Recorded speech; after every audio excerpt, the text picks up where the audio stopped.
To stop hackers from phishing your Gmail account or any third-party application from reading your emails, open any browser such as Chrome.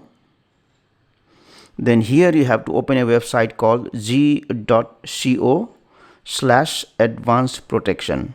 Tap on this menu here, select Get Started. Now you have to select the Gmail account for which you want to enable advanced protection. Then you have to enter the password of your Gmail account and then go.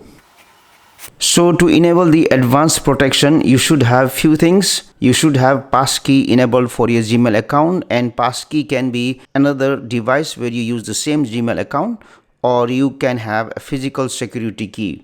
The other two things that are required are recovery phone and recovery email address. You should have those things at first enabled, and then you can enable this option, enroll in advanced protection, and then done. So once it is enrolled, your Gmail account is now safe. Thanks for watching.